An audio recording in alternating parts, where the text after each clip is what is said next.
老婆有个男同事，天天接他上下班，还一起吃饭喝奶茶。我不止一次提醒他，和同事相处要有边界感。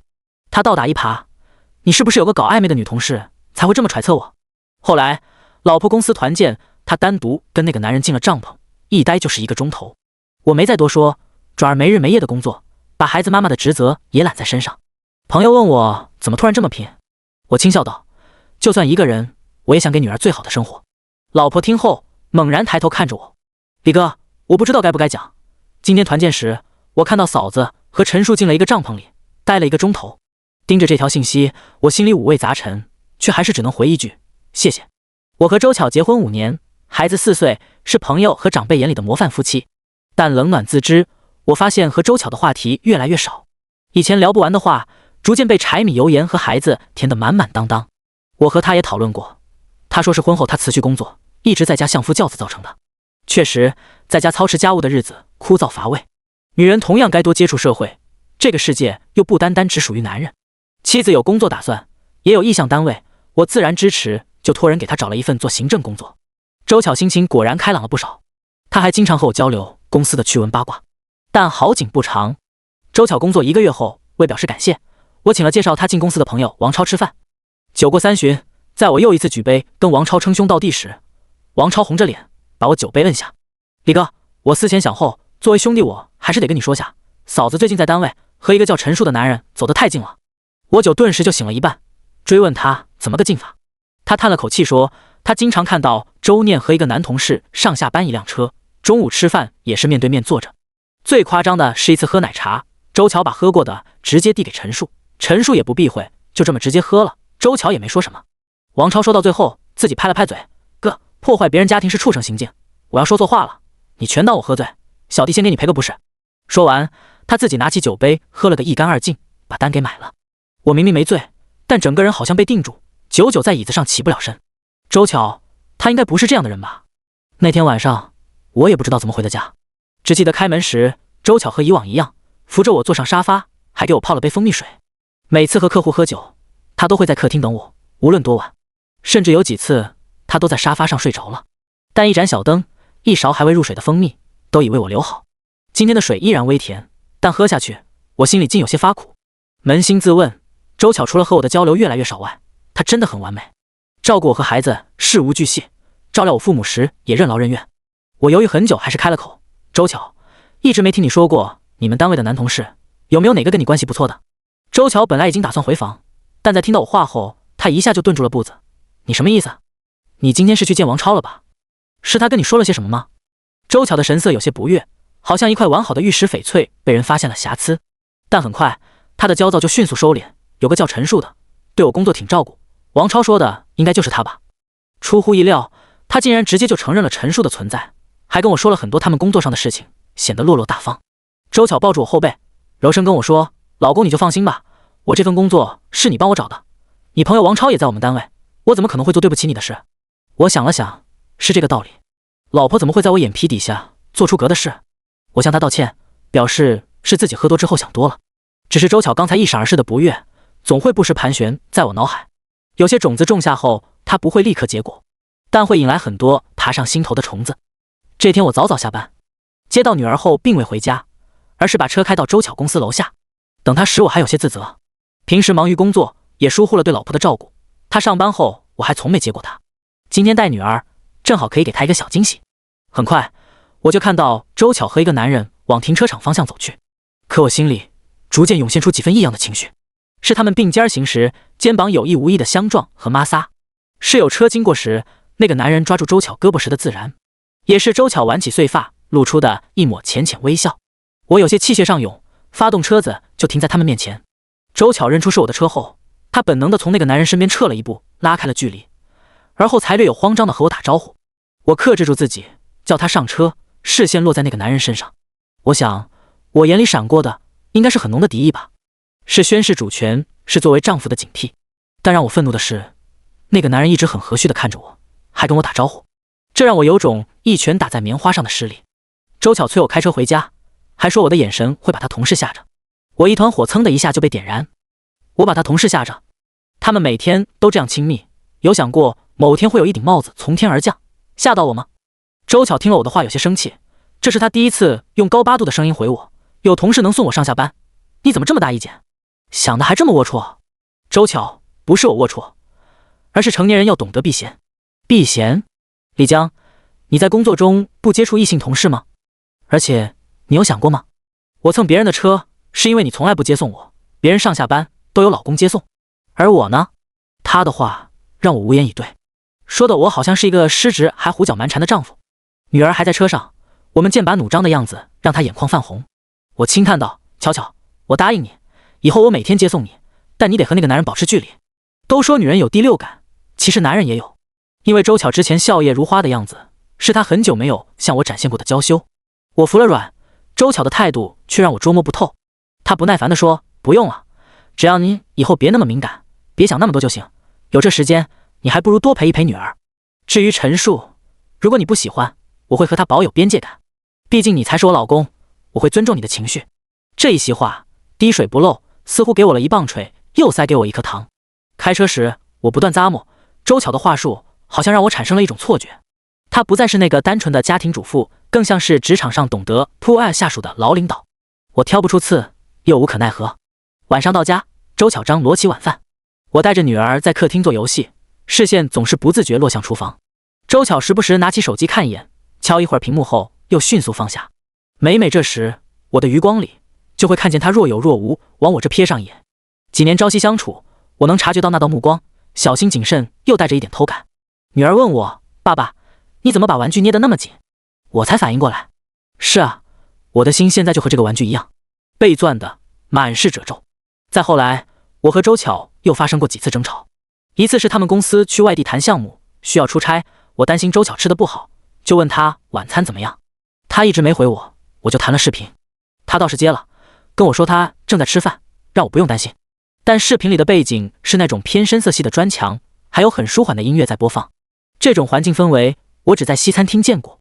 可哪家公司让员工出差会报销这么奢侈的晚宴？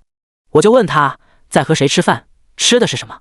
她没料到我观察的细致入微，有些慌乱，跟我说是和几位领导一起吃，就匆匆挂了电话。领导年不年，节不节，领导请下属吃西餐。纵使我知道家丑不可外扬，但我也不再顾忌什么脸面。我给王超打了个电话，问他周巧出差的事，他给我发了他们公司的出差名单。周巧陈述赫然在列，更让我眼睛刺痛的是，他俩订的宾馆房间还是挨着的。虽各自都有同姓的同住人，但这依然让我很不舒服。又是这个陈述，我在给周巧打电话时，他已经走到餐厅外，有些嗔怒。我和领导吃个饭，你一直打我电话干嘛？不照看孩子了？人在心虚时，往往恶人先告状，人情世故我见多了，自然知道周巧心思。我就问他是哪位领导，拍一下给我见识见识。周巧听后连说3遍，你是不是有病？一遍比一遍语调上扬。我们结婚到现在，虽偶有小摩擦，可从没有出现过攻击对方的言语。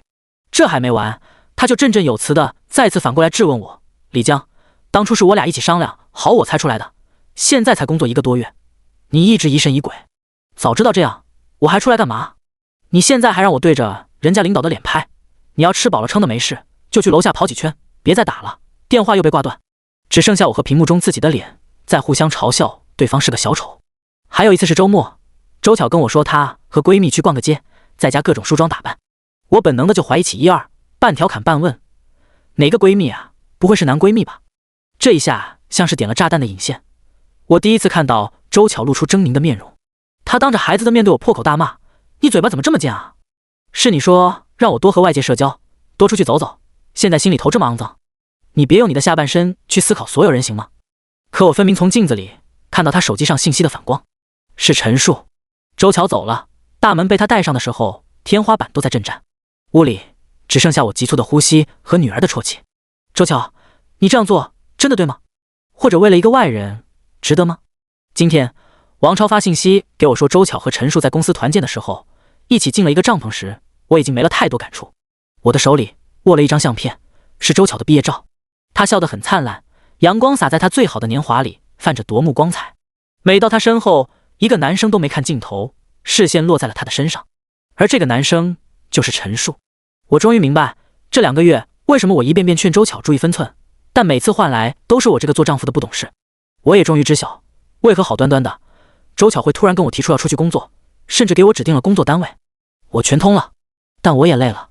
我误以为陈述只是个陌生人，他闯进我和周巧的生活不过是一颗流星，来得快去得快。但我没想到，这颗流星的尾巴来自周巧的青春。周巧曾跟我说过，我是她生命里的太阳。可现在，我这颗恒星居然被一颗小流星撞得粉碎，碎成了漫游在宇宙里的残骸和碎渣。去向哪儿，我不知道。原本是什么样子，我也忘了。可以肯定的是，流星穿过了我的心脏，它带走了中心最温暖位置的那个少女。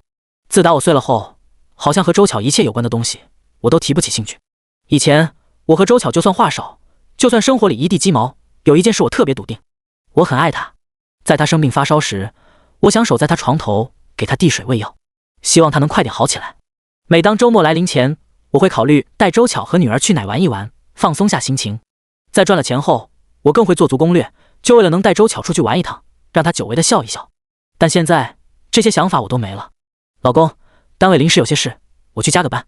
丽江，今天杂事比较多，晚上我就不回来吃了。周末临时有个会议，你在家带下女儿。周巧的工作越来越忙，我都觉得好笑，因为王超最近一直跟我抱怨，他们公司业务缩水，都快闲出区了。今晚我已经躺下，周巧看了眼手机，忽然起身，她神色复杂，很急，但又欲言又止。我看出她的窘迫，善解人意道：“有事。”她咬着嘴唇点点头，她脸都快憋红了。偏偏这个时候，我故意不说话，静静看着她表演。我特别想听，这么晚了，周巧要出门的话，她会编出什么理由？老公，我单位同事孩子有抑郁症，他从小就没有妈妈，现在病发了，我想去一下。我真没绷住，女儿还在我们身边熟睡，她现在要跑去陪别的孩子，给别人当妈。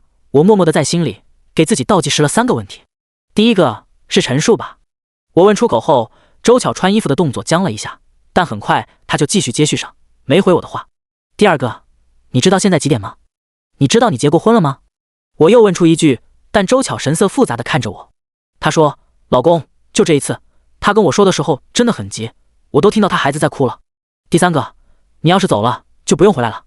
周巧说，人命关天。客厅的声控灯亮了，明明灯光挺暗的，但现在就像一颗流星要刺瞎我眼。周巧走了，我醒了，女儿也醒了。坐在桌案前，我翻开离婚协议书，女儿睡眼朦胧地问我，爸爸你在写什么呀？我有些不忍地摸了摸女儿脑袋，爸爸在写婚姻的墓志铭。第二天一早，我送女儿上幼儿园时，正好碰到了回来的周巧。她面容疲倦，眼里都是血丝，但我生不起一丝心疼的念头。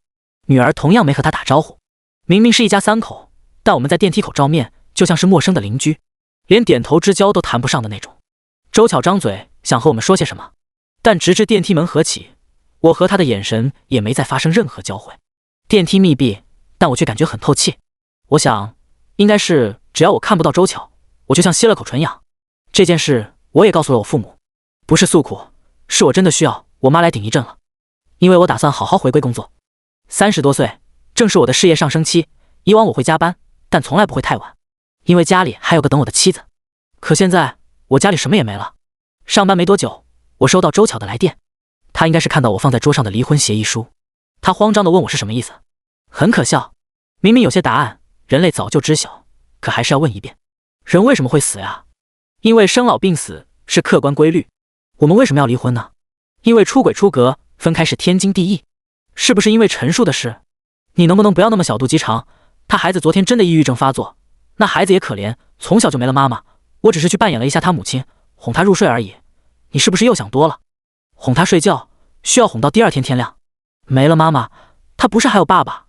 我有一腔想吐槽的点，但在说话时只变成了一句话：是的，周巧，都是我不好，我不会再说他，也不会再劝他了，这些都是我的问题，我都想向他道歉，只要他开心就好。电话那头，他沉默了。我想他一定想好了很多论点论据来反驳我，可现在都无处施展。在开口时，他声音有些颤抖：我等你回来，我们吃饭时好好聊聊。你要是不喜欢，我以后就不跟他接触了。又来了，天底下最廉价的就是情人之间的画饼，爱人之间的保证。周巧次次正中沉入海底，而后次次轻浮飞上高空，我怎么可能还信他？下班时，女儿已被我妈接回家里，领导和往常一样跟我交流项目情况。他以为我又要回家，老婆孩子热炕头，但这次我把他拦住，还主动要了新项目的资料，开始研究。同事也对我的变化瞠目结舌，他们问我怎么也开始卷了。我说我想给我自己和女儿未来更好的生活。谁知道那个女人在离婚时想要夺走我多少？毕竟她可是赶着要当别人的妈。回家已经11点，那盏灯周巧依然在给我留着，桌上是丰盛的晚餐。见我回来，她像是突然背上了发条，温柔地跟我说要帮我热饭菜。我没理她，我从来不知道单位晚饭这么香，一大群人吃着大锅饭，热闹升腾，哪像如今家里。周巧像是只丛林里的小鹿，围着我一直蹦跶。她叽叽喳喳地说了很多，比如她看好了哪家农场，周末想和我一起带女儿去。她知道我喜欢看电影，又说最近新上映了什么片子，向我介绍剧情，还说她订2张票，周末一起去看。换作从前，我会放下手头任何事情，迎上她的目光跟她讨论。可现在，我只觉得一只苍蝇在我房间里一直嗡嗡乱叫，吵到我想把它捏死。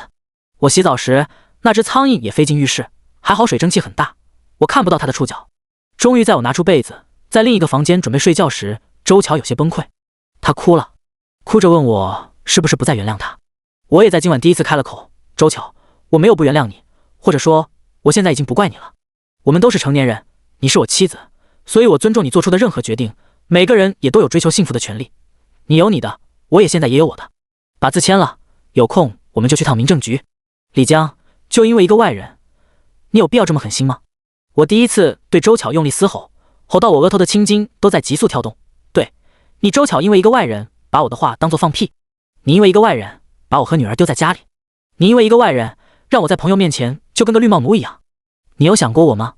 他不吱声，泪流满面，但我看到他哭却更加生气，他根本就没有表达委屈的资格。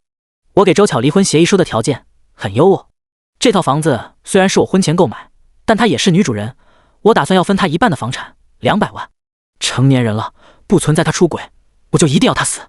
那样是很爽，但现实是要考虑的问题有很多，比如女儿以后想看妈妈时，我还能带她去见见周巧，不至于吃个闭门羹。还有就是我这个人，凡事都要讲问心无愧，这是我的道理。周巧是出轨了，但她也确实付出过。朋友都劝我这样做太窝囊，出轨的人就不配得到任何谅解。我笑着解释，我从没有谅解她，我是谅解看错人的自己。错了就要付出代价。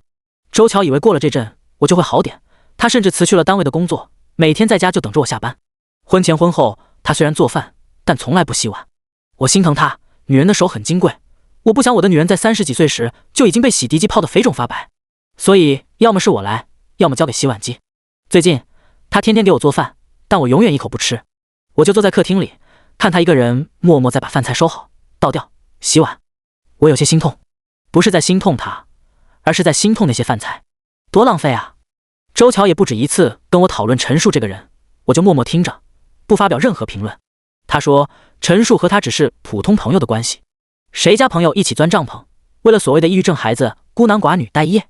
他说陈述不喜欢他的，陈述喜欢的其实是男人。那他和前妻生下的是什么？怎么生的？试管。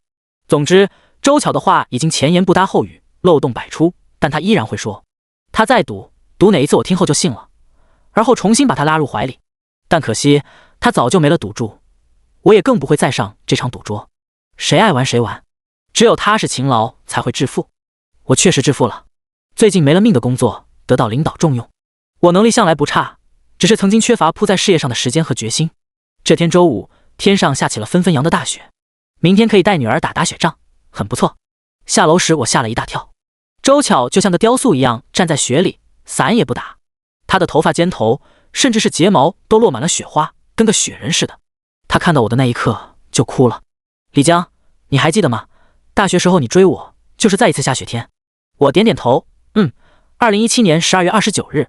周巧努力挤出了一个好看的笑容，她细声细语说，这次换我来追你好不好？一瞬间，她和7年前那道少女的身影重合了。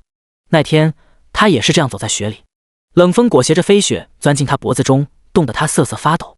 路灯下，一道阴影忽然就罩住了她，那是我撑起的伞。同学，下雪天和情侣更配哦。我不着调的话，让她脸唰的一下就红了。今天她依然站在雪里，但我已经没了任何保护她的欲望，她只是在感动她自己。世界上最极致的暴力是冷暴力，无论周巧跟我说再多，我永远是一句话回应，请签字。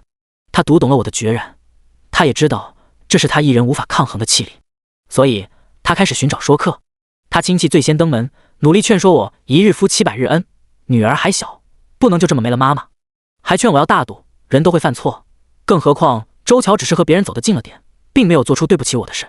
世界上最可怕的绑架是道德绑架，但道德在真相这座大山面前屁都不是。我放出了周巧和陈述的聊天记录，那些亲戚个个头都抬不起来，有几个还想再说话的，被我一个眼神就瞪了回去。周巧也惊得说不出话，他每次都跟我说，他和陈述完全没什么，是我一个人在乱猜，这是他最大的立足点。他根本就没想到，我早就知晓一切。我不说，不代表我不知道；我不想撕破脸，不代表我不能撕。他说的多了，好像把自己都给骗了，以为真的没有越过那道红线。等那些亲戚散场后，我蹲下身，看着哭得梨花带雨的周巧，没有任何感情的说道：“记起来自己做的事情了吗？想起来你和陈述有多疯狂吗？我这儿还有视频，要不要帮你回味回味？”他看到我的眼神里明显恐惧翻涌。我一直是个狠角色，没有把握的仗我不打，没有既定的事实我也根本不会乱猜。我给过他机会，甚至我也像他催眠过自己一样，把这件事给忘记。我允许他犯错，前世500次的回眸才换来今生的擦肩而过，更何况我们结成了夫妻。但他一遍遍挥霍着我的爱意，把我心里属于他的净土插满了粪便，把玫瑰的花瓣全部拔掉，只剩倒刺的荆棘。我轻轻拍了拍他的脸，用最温柔的话语在他心头狠狠凌迟：“巧巧乖，把字签了吧，签完咱们就都解脱了。”去民政局那天，女儿执意要去。爸爸，我想再看次妈妈。简短的话语让我心脏抽痛。离婚就是这样，明明是成年人的爱恨情仇，却要连累到懵懂无知的孩子。所以我只能更加努力，把亏欠给女儿的用一切去弥补。周巧看到女儿后，她哭成了泪人。她最后一次问我，能不能不要离婚，回到从前。我没说话，女儿替我回答了：“妈妈，我虽然也很舍不得你，但老师说过，犯了错就要受责罚的，你以后要好好改正哦。”女儿怎会知道，周巧的错误要用一生去修补，有些错误也一辈子没法回头。周巧很有骨气地拒绝了我给她的一切赔偿，这让我着实对她刮目相看。但事实是我想错了，这是破罐破摔前的回光返照。因为没多久，她就住进了陈述的家里。在这段狗血又丢人的纠葛里，我从来没去找过陈述。我一直觉得自己是人间清醒。我和网上大多数打小三故事里的主人公不一样，小三固然该死，但问题最大的是婚姻里不忠诚出轨的那个人。所以找陈述又有何用？打倒一个陈述还会有第二个第三个，那不如只打倒一个周巧。出轨就跟家暴一样，只有一次和无数次。可我没想到陈述先找到了我，他还是那么温润和煦地坐在我对面。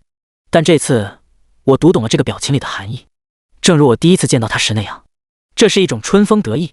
不过也有变了的，比如我眼里就没了敌意，甚至比他还要温和。李江，你不生气吗？小时候棒棒糖被人夺走，我会大哭大闹，现在被抢走，我觉得反而是好事。为什么？长大了就知道，棒棒糖里都是色素啊。陈述哑然半晌，才说出跟我见面的目的。巧巧脸皮薄，我今天来是想请你再找下王超，把巧巧重新安排进我单位，我可以出钱。我怀疑自己听错了，直到他又重复了一遍：散买卖不散交情，毕竟你是他前夫，理应对他负责。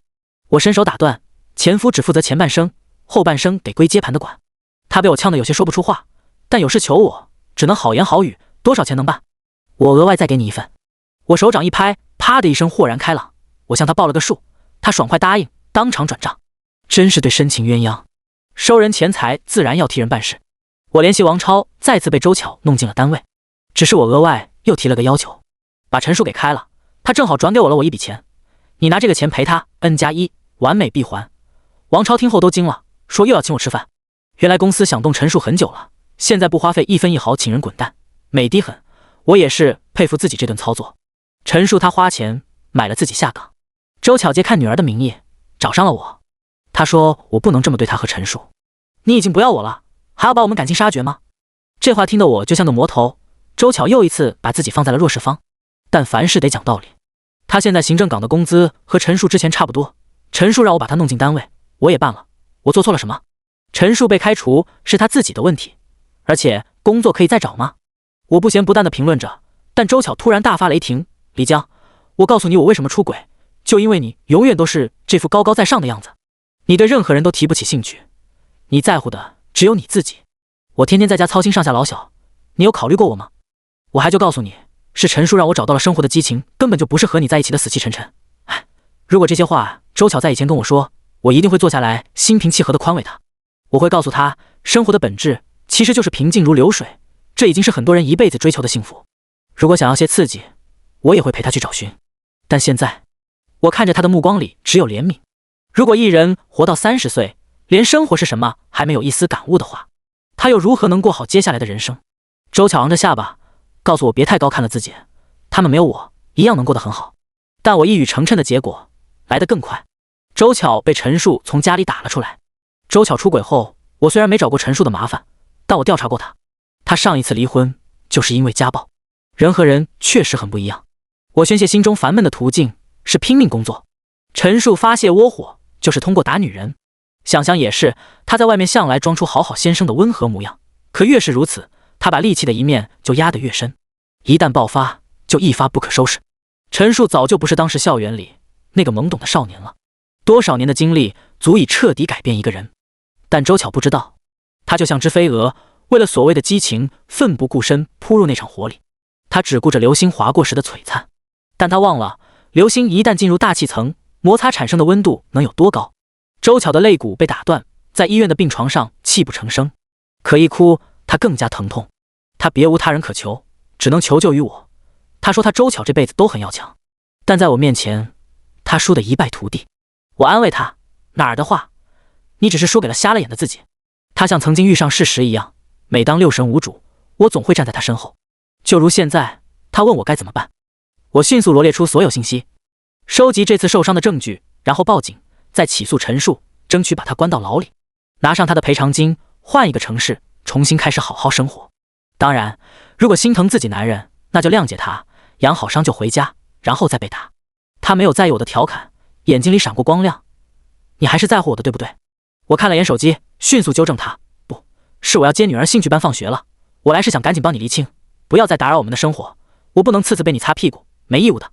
我走时，他在病房里哭得撕心裂肺，很痛，然后牵扯到断裂的肋骨，更痛，痛了就再哭，周而复始，如同他离开我之后的生活。若干年后，我再次得知周巧的消息，是他在隔壁城市开了家餐厅，名字叫江毅，据说生意还不错。某音上他也经常出面介绍自己的店铺，评论里去过的人都说这个老板娘美丽成熟，而且她还很喜欢自己洗碗，说是年轻时有个疼爱她的老公，结果没有好好珍惜，想洗一辈子的碗来弥补缺憾。哎，周巧又在做感动自己的事了，不过也挺好，至少她也变了很多。女儿已经长大，离婚时她虽然还小，但她记得曾经发生的事。她说她不怪我。阳光下，女儿突然叫我蹲下，一双小手就在我脑袋上翻找起来。她说，爸爸，你有白头发了，要不再找个妈妈吧，这些年你太辛苦。我笑着摇摇头。女儿的名字叫李雪，我叫李江。巧折梨花做钗引，独望江雪照平生。爱过就挺好。